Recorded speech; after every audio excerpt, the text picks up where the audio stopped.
My daughter-in-law whispered, "You'll only stop bringing shame to this family when you die." I smiled and said, "Let's see how you manage without the money I send every month." My son turned to his wife and asked, "What money is she talking about?" The words hung in the air like smoke from a dying fire. Before we continue, comment where you're watching from and subscribe to the channel. We'd love to see how far our stories are reaching. Christina's face went white as fresh snow, and for the first time in 3 years, I saw fear in those calculating blue eyes that had looked at me with nothing but disdain since the day she married my David. We were standing in their kitchen, the one with the granite countertops and custom cabinets that I'd helped pay for, though David didn't know that. The Thanksgiving dinner dishes were piled in the sink, and the guests had moved to the living room where football played on the large flat-screen television, another expense I'd quietly covered. "Mom," David said, setting down the coffee pot he'd been holding. His voice carried that careful tone he used when he sensed trouble brewing. "What are you talking about?" I looked at my son, this man I'd raised alone after his father died when David was 12. He was 38 now, with laugh lines around his eyes and gray threading through his brown hair. He worked hard at his sales job, loved his children fiercely, and had always been too trusting for his own good. Christina recovered quickly, as she always did.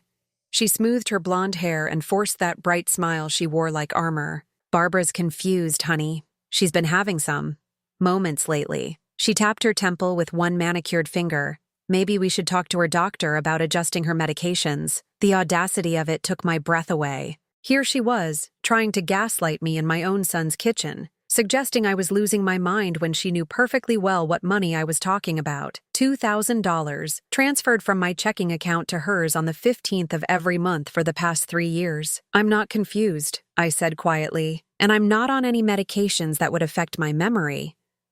Tommy and Sarah, my 8- and 6-year-old grandchildren, ran through the kitchen chasing each other, their laughter a bright counterpoint to the tension building between the adults. Sarah bumped against my leg, and I automatically steadied her with a gentle hand. "Grandma, will you read to us later?" Sarah asked, looking up at me with David's same brown eyes.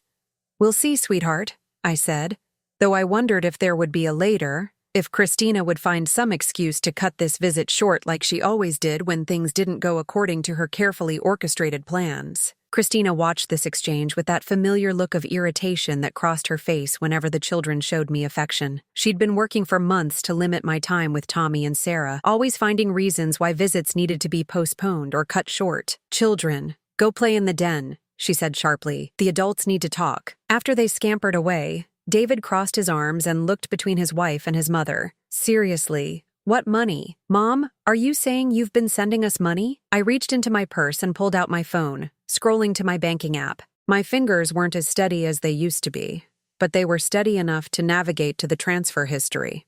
3 years' worth of monthly deposits to Christina Morrison. $2,000, I said, turning the screen so David could see. "Every month since October 2020. David's face went through a series of expressions: confusion, disbelief, and finally a growing understanding that made my heart ache for him. He'd been working overtime, missing family dinners and his children's bedtimes, thinking he was barely keeping their heads above water financially. All this time, I'd been quietly supplementing their income, and Christina had let him believe their lifestyle was sustainable on his salary alone. David ran his hand through his hair, a gesture he'd made since childhood when he was overwhelmed. "That's $72,000. $72,000 that has paid for Tommy's baseball league, Sarah's dance classes, the private school tuition, the car payments on Christina's SUV, and yes, even this kitchen renovation that she was so proud of last spring." Christina's composure cracked slightly. "You don't understand the situation, David. Your mother insisted on helping. She said she wanted to contribute to the family." "I never insisted on anything," I said. "You accepted my offer to help with Tommy's school expenses, and then you kept coming back for more. The dance classes, the sports equipment, the vacation to Disney World last summer, the new furniture for the living room." Each item I listed hit David like a physical blow. I watched him realize how many times Christina had told him they could manage certain expenses, how many times she'd suggested they splurge on something for the children or the house, all while knowing my money was covering the costs. Is this true? He asked Christina. She lifted her chin defiantly. Your mother wanted to help. She said she had more money than she needed, living alone in that little apartment. I was doing her a favor by letting her feel useful. The cruelty of it was breathtaking. She'd taken my money for 3 years while simultaneously treating me like an unwelcome burden at every family gathering. The snide comments about my clothes, my hair, my old-fashioned ways, the way she'd roll her eyes when I spoke, or change the subject when I tried to contribute to conversations. A favor, I repeated. Is that what you call it when you whispered to me 10 minutes ago that I'd only stop bringing shame to this family when I die? David's head snapped toward his wife. You said what? She's exaggerating, Christina said quickly. I was frustrated because she spilled gravy on her sweater in front of the Hendersons. It was embarrassing. Embarrassing enough to wish your mother-in-law dead? David's voice was rising now, and I could hear the anger building. Christina's mask was slipping further. I didn't wish anyone dead. I just said. I just meant. She stopped, apparently realizing that any explanation would only make things worse. I looked at this woman who had married my son, who had given me 2 beautiful grandchildren, who had smiled at me across countless dinner tables while secretly calculating how to use my generosity against me. She was 29 years old, beautiful, ambitious, and completely without conscience when it came to getting what she wanted. The money stops now, I said simply. The transfers I set up will be canceled tomorrow morning. Mom, wait, David said. Let's talk about this. If you've been helping us, I need to understand why and how we can— No discussion, I said, surprising myself with the firmness in my voice. Christina made her feelings about my place in this family very clear.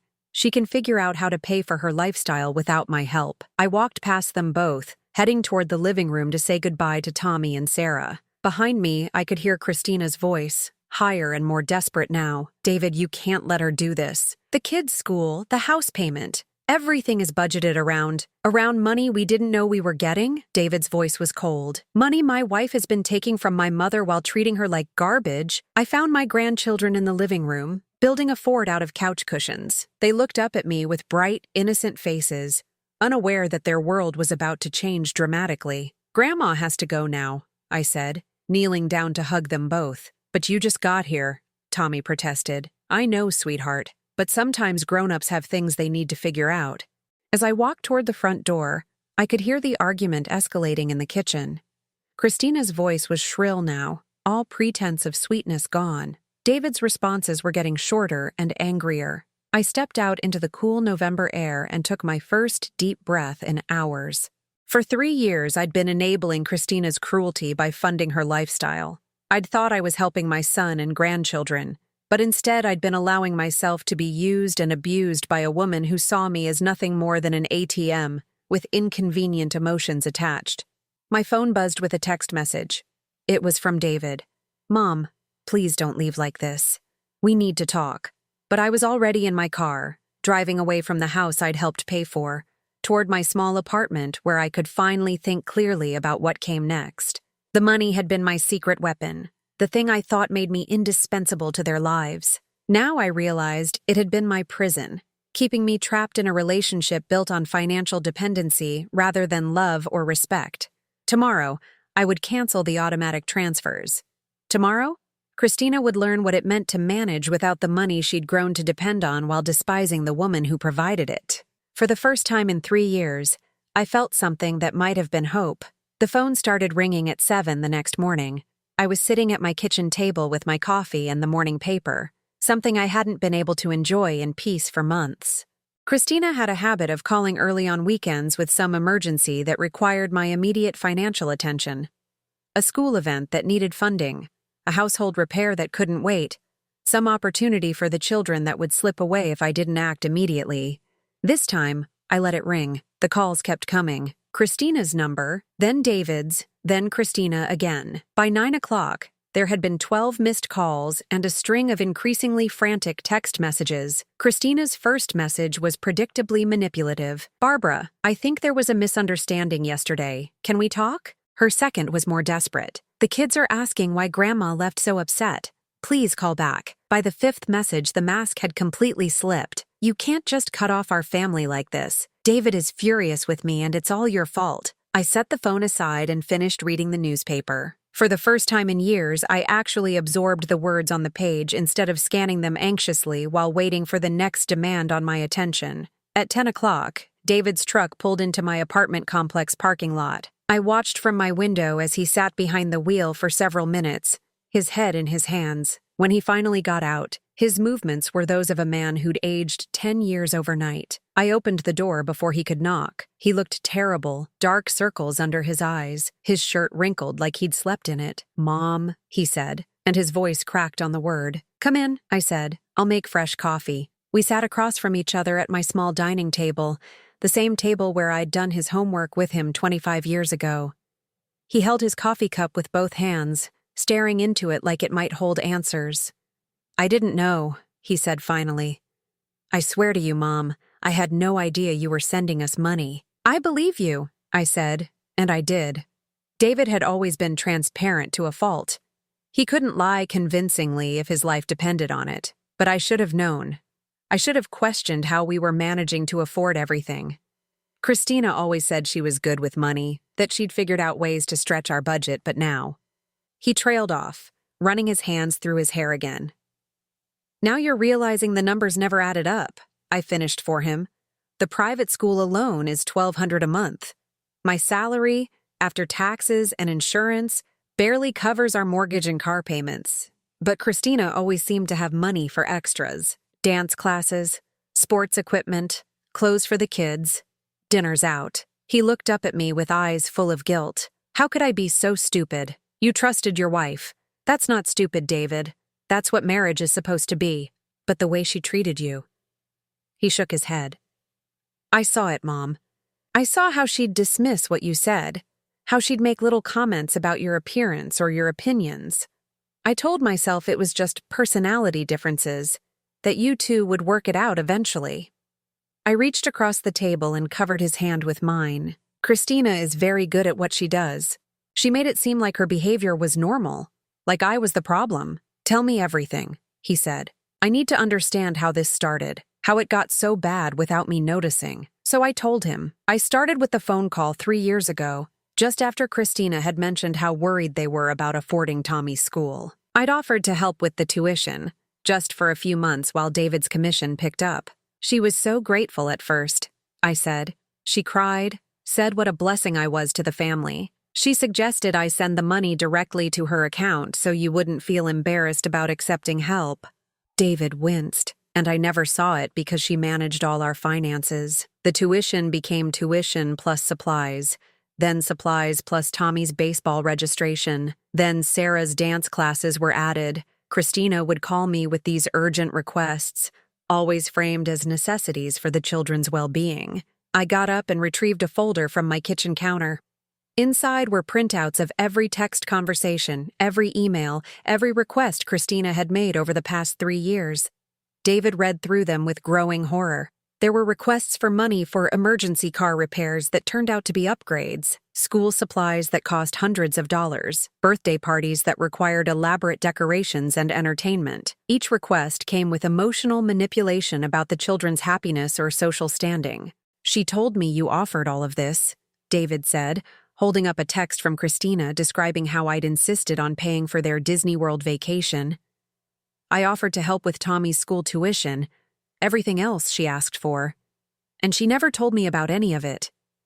She told me you'd be too proud to accept help, that it would embarrass you if you knew. She made me promise to keep it secret."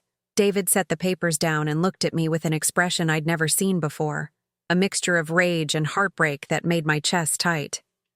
"She used your love for us against you," he said. "She took your generosity and twisted it into some kind of arrangement where you paid her to abuse you."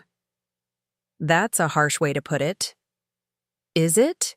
She took your money while making you feel like you weren't welcome in our home. She let you think you were imposing when you came to family dinners. She criticized everything about you while using your financial support to pay for the lifestyle she was so proud of. I couldn't argue with that assessment because it was exactly what had happened. For 3 years, I'd been funding my own humiliation." "What did she say when you got home last night?" I asked. David's jaw tightened. She tried to convince me that you were manipulating the situation, that you'd been secretly controlling our family through money, and now you were angry because we weren't grateful enough. Do you believe that? I believed it for about 5 minutes, he said, until I started thinking about every family gathering, every holiday, every time you tried to spend time with Tommy and Sarah, and Christina found reasons to cut it short. He pulled out his phone and showed me a text message from Christina. Your mother is trying to destroy our marriage because she's jealous of what we've built together. What we've built, I repeated, with my money. I've asked her to stay at her sister's for a few days while I figure things out. I can't even look at her right now. My heart ached for him. Whatever Christina's faults, she was still his wife, the mother of his children. Their marriage might survive this revelation, but it would never be the same. David, I need you to understand something, I said. The money stops now. Not because I want to hurt you or the children, but because the arrangement was toxic. It enabled Christina to treat me terribly while taking away your agency as a husband and father. I know, he said, and I don't want your money anymore. I need to figure out how to support my own family. It's going to be difficult. You'll probably have to take the kids out of private school, give up some of the activities, maybe downsize the house. Good, he said, and there was steel in his voice now. Maybe it's time we learn to live within our means instead of living off your generosity while my wife treats you like garbage. I squeezed his hand. The children will be fine. They're resilient. I'm worried about you, though. Are you okay? Really okay? I considered the question. Was I okay? I felt hollow, exhausted by 3 years of walking on eggshells and funding my own mistreatment. But underneath the hurt, there was something else. Relief, maybe, or the first stirrings of self-respect. I will be, I said. For the first time in years, I feel like I can breathe. We talked for another hour about practical things, how David would adjust their budget, what he'd tell the children, whether he thought his marriage could be salvaged. I listened and offered support, but I was careful not to give advice. This was his life to rebuild. As he was leaving, David hugged me tighter than he had in years. I'm sorry, Mom, he said. I'm so sorry I let this happen to you. You didn't let anything happen. Christina made choices and so did I. Now we all have to live with the consequences. After he left, I sat alone in my quiet apartment, processing what felt like the end of one chapter of my life and the uncertain beginning of another. My phone buzzed with another text from Christina, but this time I didn't even read it. Instead, I deleted her number from my contacts and blocked her calls. For the first time in 3 years, the silence felt like freedom. The week that followed was the quietest I'd experienced in 3 years. No morning calls demanding money for school fundraisers, no afternoon emergencies requiring immediate financial intervention, no evening guilt trips disguised as family updates. For the first time since Christina had entered our lives, my phone stayed silent, and I discovered what peace sounded like.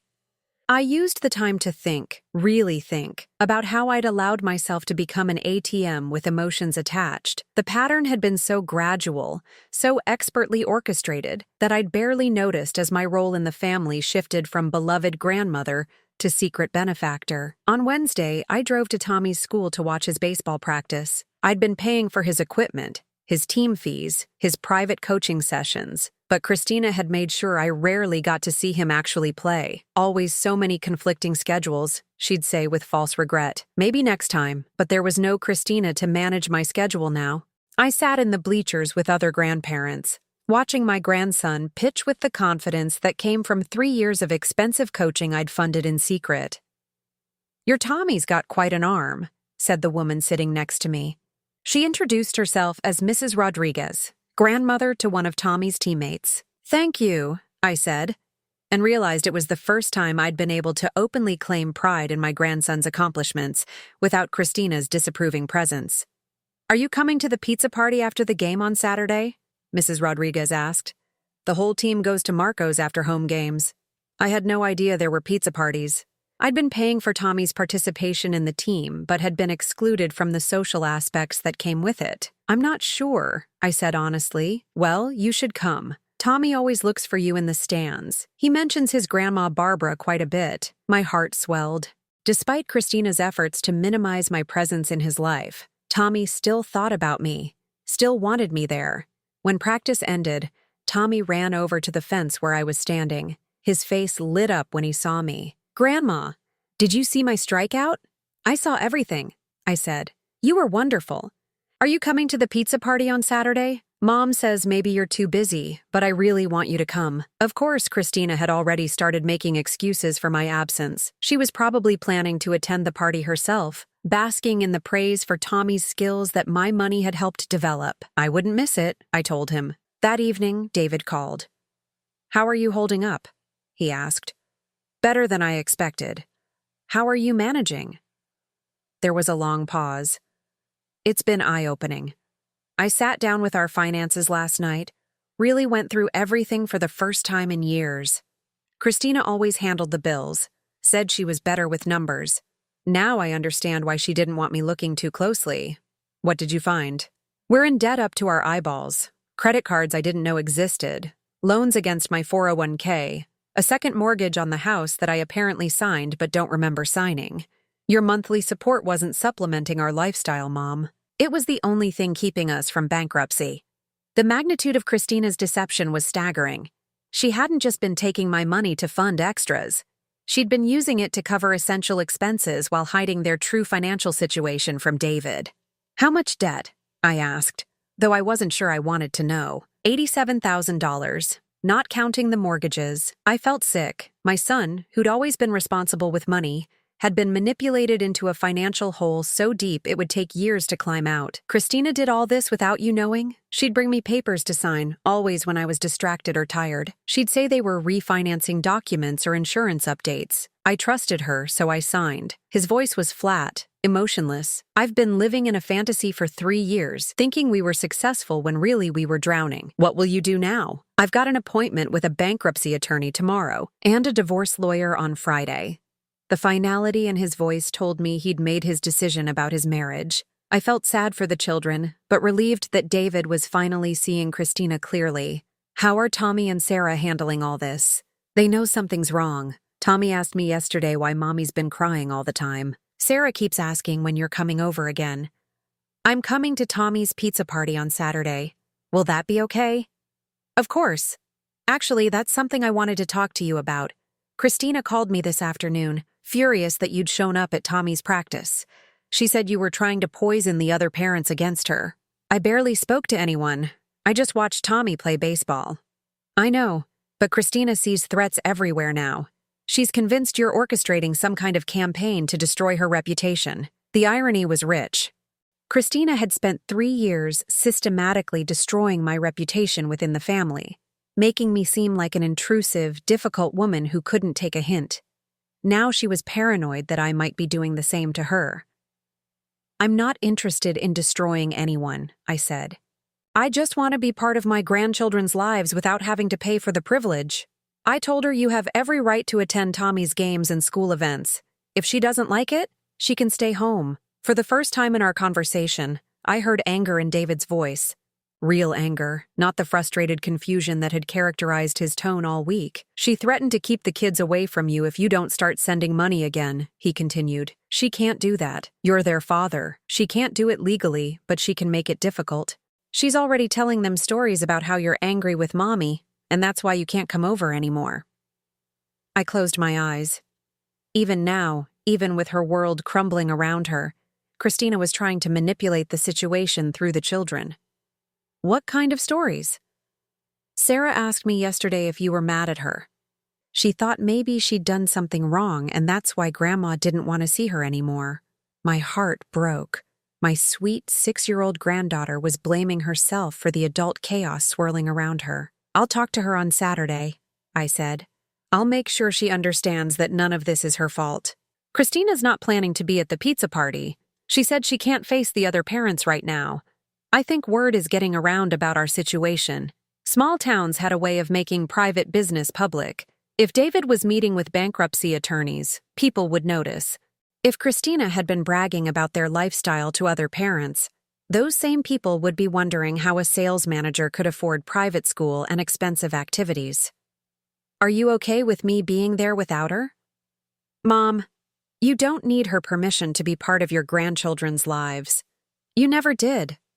I'm sorry it took me so long to realize that. After we hung up, I sat on my couch thinking about Saturday's pizza party. For 3 years, I'd been excluded from these normal family moments while my money funded them. Now I'd be there as myself, not as a secret benefactor whose presence was barely tolerated. I thought about Christina at her sister's house, probably spinning an elaborate story about how she was the victim in all this, how her manipulative mother-in-law had used money to control their family and was now punishing them for not being grateful enough. But I also thought about Tommy's face when he saw me at practice, the genuine joy and excitement. I thought about Sarah asking David if she'd done something wrong. I thought about all the moments I'd missed because Christina had convinced me that my presence was unwelcome while my money was essential. That night, I did something I hadn't done in months. I called my sister Ruth in Phoenix. "Barbara," she said, her voice warm and familiar. "I was just thinking about you. How are David and the kids?" For 3 years, I'd given Ruth sanitized versions of family gatherings, editing out Christina's cruelties and my own growing unhappiness. I'd been too ashamed to admit how I was being treated, too afraid that speaking the truth out loud would make it real. This time, I told her everything. Ruth listened without interrupting as I described the secret money transfers, Christina's escalating demands, the whispered cruelty that had finally broken something inside me. "My God, Barbara," she said when I finished, "why didn't you tell me any of this before?" I kept thinking it would get better, that once Christina felt more secure in the family, she'd warm up to me. I thought if I just helped enough, gave enough, proved my love for Tommy and Sarah, she'd eventually accept me. Honey, that woman was never going to accept you. You were a threat to her control over David and the children. The money just gave her a way to use you while keeping you at arm's length. Ruth was right, of course. Christina had never intended for our relationship to improve. She'd found the perfect arrangement. Unlimited financial support from a woman who could be easily dismissed and excluded. "What happens now?" Ruth asked. "Now I learn who I am when I'm not trying to buy my place in someone else's life," I said. And for the first time in 3 years, that prospect didn't terrify me. It felt like possibility. Saturday's pizza party was a revelation. I arrived at Marco's Pizza 15 minutes early, nervous about navigating a social situation without Christina's controlling presence. For 3 years, she'd managed every interaction I had with other parents, either by excluding me entirely or by hovering nearby, ready to interrupt if I said anything that didn't fit her carefully constructed narrative. But as I walked into the noisy restaurant filled with children in baseball uniforms and their families, something unexpected happened. Several parents immediately came over to greet me. "Barbara, so wonderful to see you here," said Jennifer Martinez, whose son played catcher. "Tommy talks about his grandma all the time.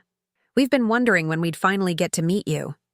Christina always said you were too busy to come to team events," added Mike Peterson, father of the shortstop.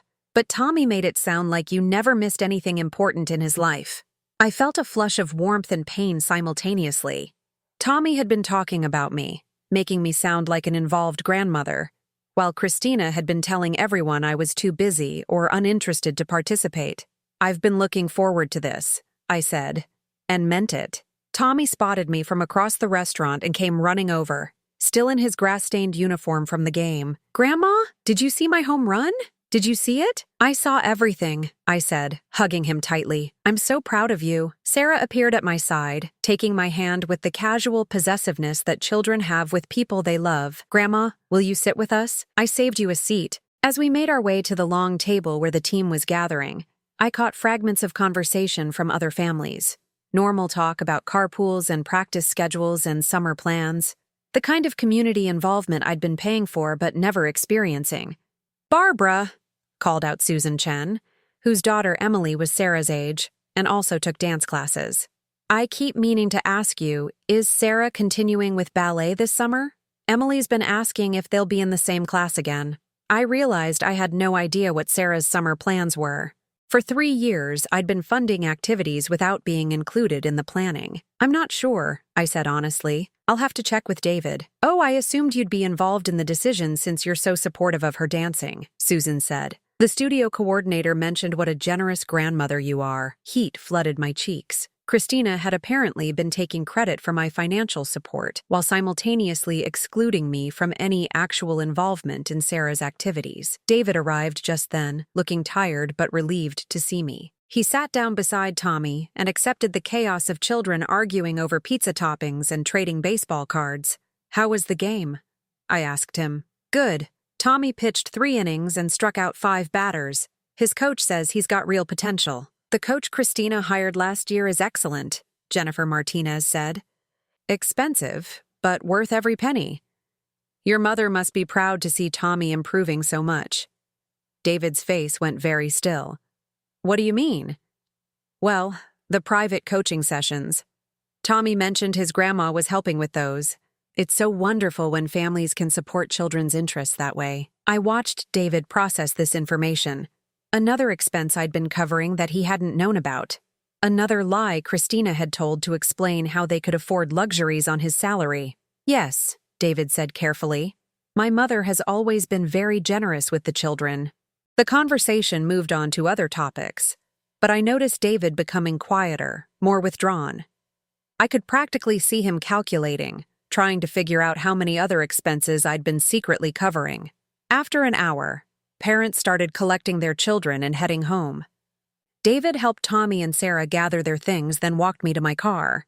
"Private coaching," he said without preamble. 2 sessions a week since last spring. Christina said it was important for Tommy's development.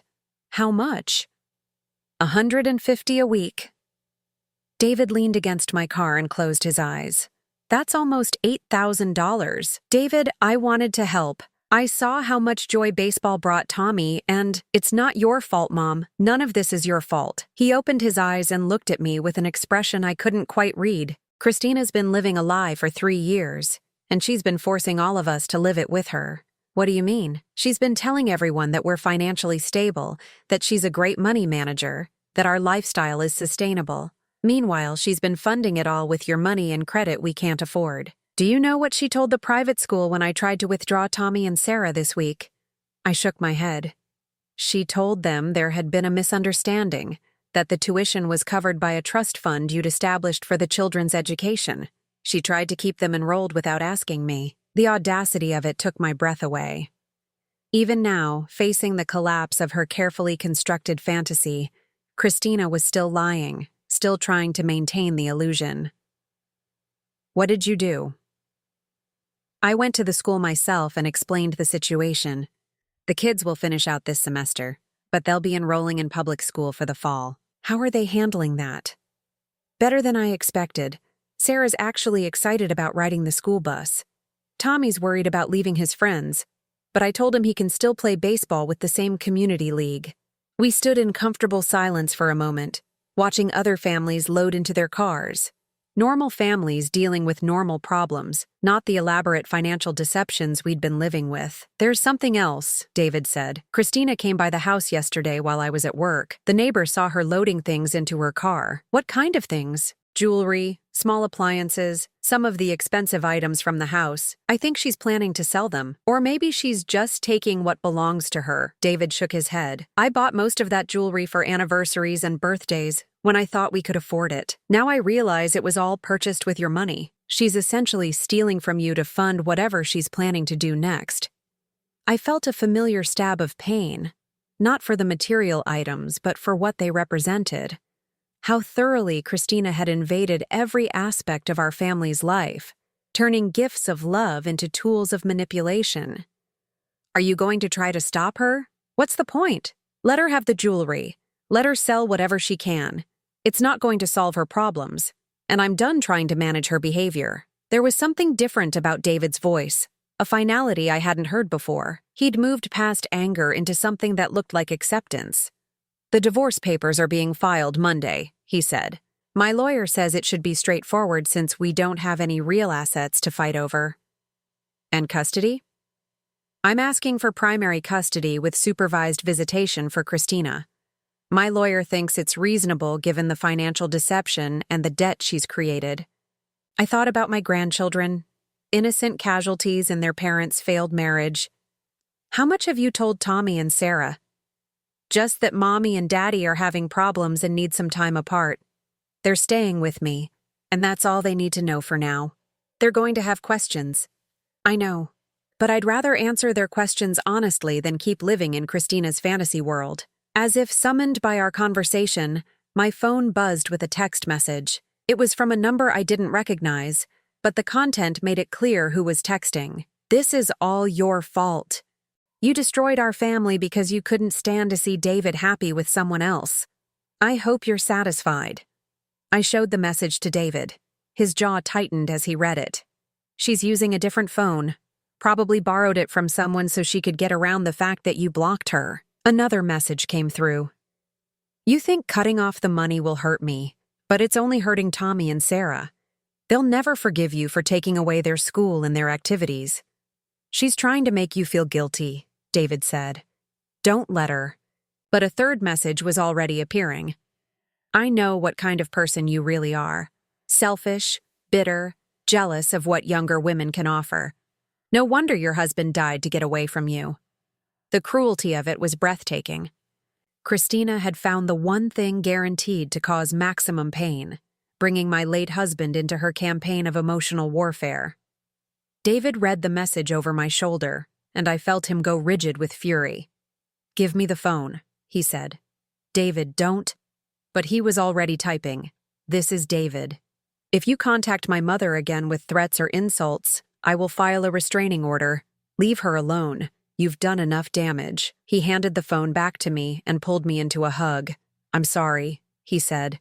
"I'm so sorry you had to read that." "She's in pain," I said, though the words felt hollow. People say things they don't mean when they're desperate. "No, Mom. Christina means exactly what she said. That message is who she really is when the mask comes off." Standing in that parking lot, holding my son while children's laughter echoed from inside the restaurant, I realized David was right. The woman who had whispered about me bringing shame to the family, who had taken my money while excluding me from my grandchildren's lives, who could text such cruelty about my dead husband, was not someone who deserved my empathy or forgiveness. She was simply someone I needed to protect myself from. And for the first time in 3 years, I felt strong enough to do exactly that. 3 weeks after the pizza party, I was sitting in my apartment reading when someone knocked on my door. Through the peephole, I saw David standing there with Tommy and Sarah, both children carrying small overnight bags. "Hi, Mom," David said when I opened the door. His face looked lighter than it had in weeks. "We were wondering if you'd like some company for the weekend." It had been 3 years since my grandchildren had stayed overnight at my apartment. Christina had always found reasons why it wasn't convenient, wasn't safe, wasn't appropriate.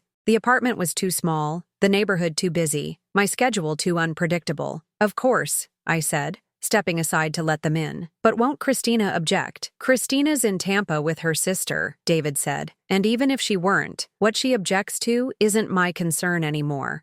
Tommy immediately headed for my bookshelf, where I kept a collection of children's books from David's childhood. Sarah made herself at home on my couch, arranging her stuffed animals with the serious concentration that 6-year-olds bring to important tasks. "Are you sure you want them for the whole weekend?" David asked. "I can pick them up tomorrow if it's too much." "It's not too much," I said, and realized I meant it. For months, I'd been so focused on the financial aspects of my relationship with the children that I'd forgotten the simple joy of their company. After David left, Tommy and Sarah helped me make dinner. We had spaghetti with meat sauce, nothing fancy, but they treated it like a feast. Sarah insisted on setting the table with my good dishes, the ones I rarely used anymore. "Grandma," Tommy said as we were eating, "why doesn't Mommy live with us anymore?" It was the question I'd been dreading. David had given me permission to answer their questions honestly, but how do you explain financial deception and emotional manipulation to children? "Sometimes grown-ups make decisions that hurt other people," I said carefully. "Your daddy and mommy are trying to figure out how to fix some problems, but it's going to take time." "Is it because of money?" Sarah asked with the startling perceptiveness that children sometimes display. "Partly," I said, "but mostly it's because people weren't being honest with each other." "Mommy said you were mean to her," Tommy said. "She said that's why you don't come to our house anymore." My chest tightened. Even now, Christina was trying to poison the children against me. "What do you think?" I asked. "Do I seem mean to you?" Tommy considered this seriously. "No, you're not mean. You make me cookies and read me stories, and you came to my baseball game even when it was raining." Mommy cries a lot now, Sarah said matter-of-factly. She says it's because Daddy and Grandma don't want her to be part of our family anymore. I took a deep breath, choosing my words carefully. Sarah, honey, your mommy is sad because things are changing, and change is hard for everyone. But you and Tommy don't need to worry about grown-up problems. Your job is just to be kids. Are you sad too, Grandma? I looked at my granddaughter's earnest face and decided to tell her a version of the truth. I was sad for a while, but I'm feeling much better now. That night, after I'd tucked them into bed in my spare room, I sat alone in my living room thinking about Christina's continuing manipulation. She was using the children as weapons, trying to make them feel responsible for the family's problems while painting herself as the victim. But Tommy and Sarah seemed remarkably resilient. They were adapting to their new normal with the flexibility that children possess, finding joy in simple things like helping make dinner and sleeping at Grandma's house. The next morning, we went to the farmer's market. It was something I'd wanted to do with them for years, but Christina had always found reasons why it wouldn't work. Too crowded, too early, too unpredictable. The children loved it. Tommy was fascinated by the man who made fresh pasta, watching him feed dough through an ancient machine. Sarah made friends with a woman who sold handmade soaps, learning about the different scents and textures. "Can we get flowers for the apartment?" Sarah asked at the flower stand. "Of course," I said, letting her pick out a bouquet of sunflowers that was almost as tall as she was. As we walked through the market, I noticed other families doing the same thing we were doing, grandparents and children exploring together. No rush, no agenda beyond enjoying each other's company. This was what I'd been missing while I was busy funding Christina's version of family life. We ran into Susan Chen from the baseball team, who was there with her daughter Emily. "Barbara, how nice to see you." "Hi, Tommy." "Hi, Sarah." The children waved shyly, then Emily asked if they wanted to see the baby goats at the petting zoo setup. As the three children ran off together, Susan and I found ourselves alone. "I hope you don't mind me asking," Susan said, "but how are things going with the family situation?" Emily mentioned that Tommy's parents are separated. I'd been dreading questions like this, but Susan's tone was kind, not gossipy. "It's been challenging," I said, "but the children are doing well." "Kids are so adaptable," Susan said. "Emily went through something similar when her father and I divorced 5 years ago. The hardest part was not letting her see how angry I was with her father." "How did you manage that?" I reminded myself that my feelings about him were separate from his relationship with her. No matter what he'd done to me, he was still her father, and she needed that relationship to stay positive. It was good advice, though my situation was more complicated. Christina wasn't just an ex-spouse. She was someone who had systematically manipulated and used me while poisoning my relationship with my grandchildren. The thing that surprised me, Susan continued, was how much better Emily and I got along once the conflict in the house was gone. We could just enjoy each other without all the tension. That evening, after David picked up the children, I reflected on Susan's words. The weekend had been peaceful in a way that family time hadn't been for 3 years. No walking on eggshells, no careful monitoring of conversations to avoid Christina's disapproval, no underlying tension about money or expectations. Just a grandmother and her grandchildren, making dinner and going to the farmer's market and reading bedtime stories. On Monday morning, I did something I hadn't done in years. I called my friend Helen, whom I'd been neglecting while I was busy managing Christina's financial demands. "Barbara, where have you been hiding? I've left you 3 messages in the past month." I had been hiding, I realized, isolating myself from friendships that might have offered perspective on my family situation. "I'm sorry, Helen. I've been dealing with some family issues, but I think things are settling down now." "Well, I'm glad to hear it. Listen, there's a book club starting at the community center. First meeting is Thursday evening. Want to come with me?"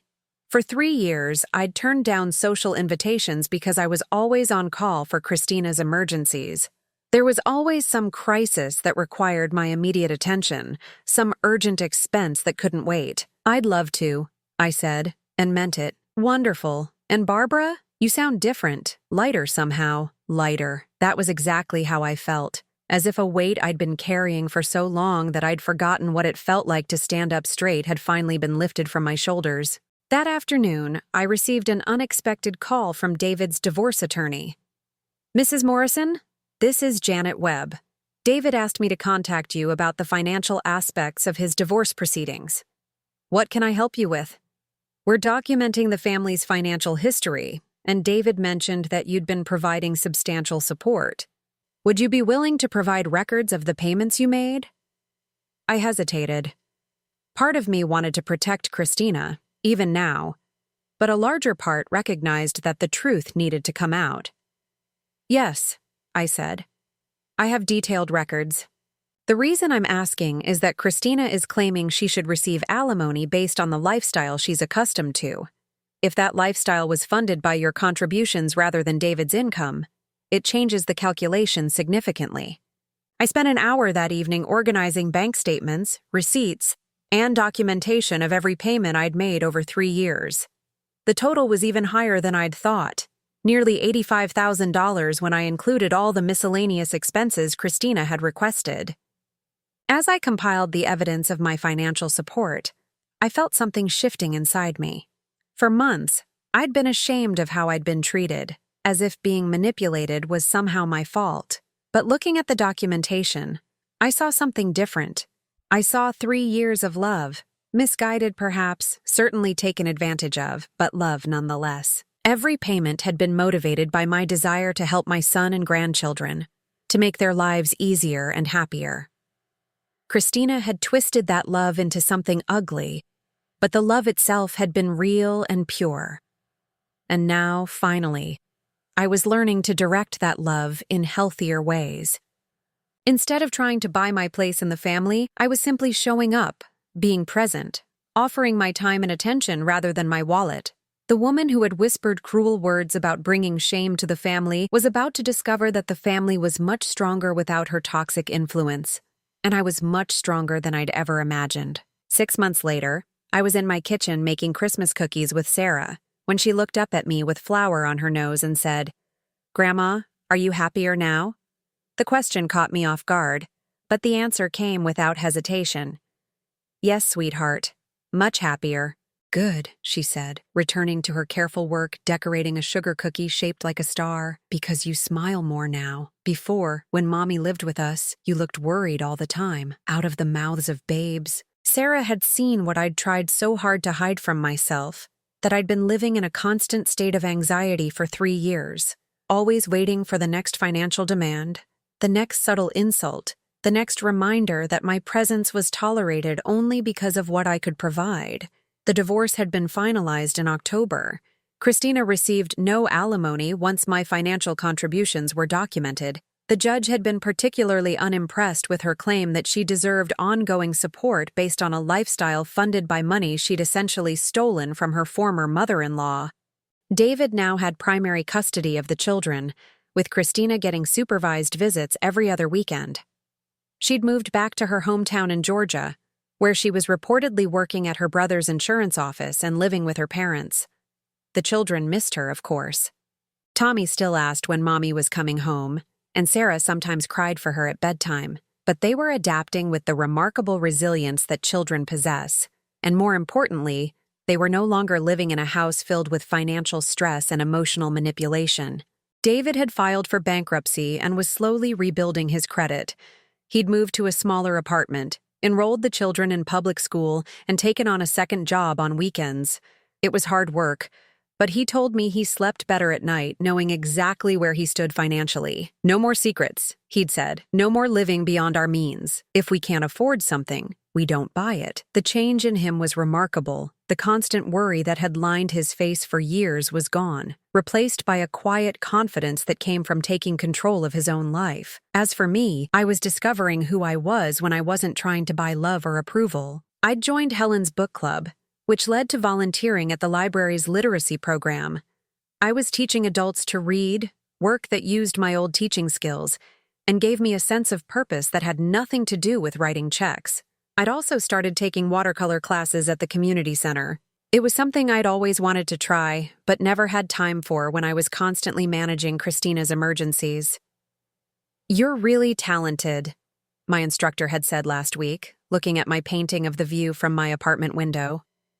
"Have you ever thought about entering a show?" I hadn't, but the idea excited me. When was the last time I'd felt excited about my own accomplishments rather than someone else's achievements that I'd secretly funded? Tommy and Sarah spent every other weekend with me now, plus one evening during the week. We had established routines: Saturday morning farmers market, Sunday afternoon at the park, Wednesday evening homework help followed by dinner and a movie. Christina had initially tried to interfere with these arrangements, calling to tell the children about activities they were missing because they were spending time with me. But David had put a stop to that quickly. The kids need stability, he'd told her. They need to know that their time with mom is their time, without guilt trips about what else they could be doing. The supervised visits weren't going well, from what I could gather. Christina seemed unable to simply spend time with her children without trying to pump them for information about David and me, or making them feel guilty about her circumstances. She keeps asking if Daddy talks about her, Tommy had confided to me during one of our Wednesday dinners. And she cries a lot. That must be hard for you to see, I'd said. It is. I wish she could just play games with us or read stories like you do. It broke my heart that Christina couldn't see what she was doing to her own children, how her need to control and manipulate was poisoning even these limited interactions. But it also reinforced my decision to maintain strict boundaries. Christina had reached out to me twice since the divorce, both times with elaborate apologies and requests to rebuild our relationship for the children's sake. I'd politely but firmly declined both times. Some bridges once burned can't be rebuilt. The trust was gone, and without trust, there could be no relationship. David supported this decision completely. She had 3 years to treat you with basic decency, he'd said. She chose cruelty instead. You don't owe her a fourth chance. The book club was reading Wild by Cheryl Strayed, and something the author had written resonated deeply with me. How wild it was to let it be. For most of my adult life, I'd tried to fix things, smooth things over, make things work through sheer force of will and generosity. With Christina, I'd tried to buy acceptance, to earn love through financial support. But sometimes the most radical thing you can do is simply let things be what they are. Let difficult people face the consequences of their choices. Let relationships end when they become toxic. Let yourself walk away from situations that diminish you. Christmas morning arrived with snow falling softly outside my windows. Tommy and Sarah were staying with me for the weekend, while David worked a seasonal retail job to earn extra money for their new life. We made pancakes shaped like snowmen and opened presents in my living room.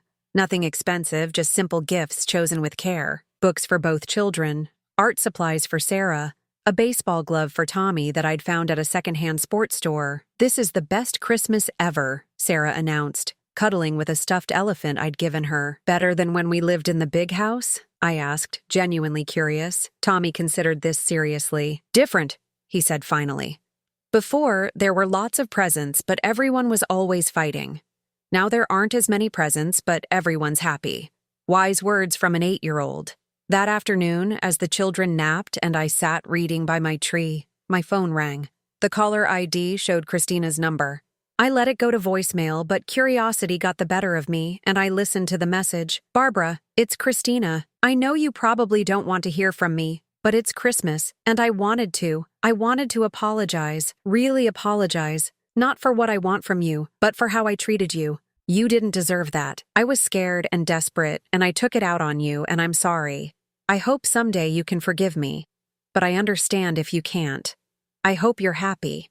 I hope the kids know how lucky they are to have you. It was the first time Christina had ever apologized without asking for something in return. The first time she'd acknowledged my worth without it being connected to money. But it was too little, too late.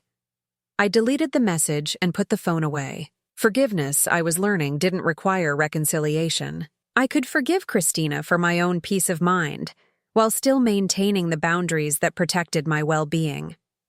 As the sun set on Christmas Day, painting my small apartment in golden light, I looked at my life with clear eyes.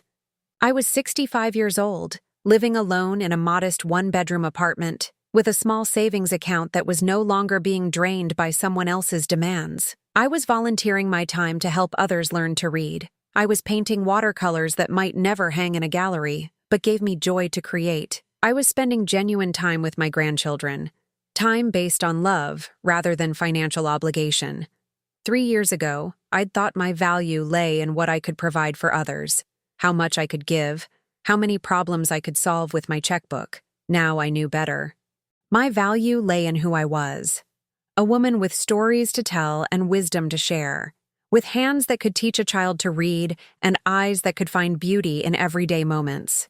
The woman who had once whispered that I'd only stop bringing shame to the family when I died had been wrong about everything. I wasn't a source of shame. I was a source of strength. I wasn't a burden to be endured. I was a gift to be treasured. And most importantly, I wasn't alone. I had my son, who had finally learned to see me clearly. I had my grandchildren, who loved me for who I was rather than what I could buy them. I had new friendships and old ones rekindled, interests rediscovered and talents explored. I had a life that was truly mine, shaped by my choices rather than someone else's manipulation. As Tommy stirred on the couch and Sarah rubbed her sleepy eyes, I smiled and went to start dinner. Just a simple meal in a small apartment, but surrounded by love that was real, relationships that were honest, and a peace that no amount of money could buy. It was, I realized, exactly the life I'd always wanted. I'd just been too busy trying to buy happiness to notice that it had been within my reach all along.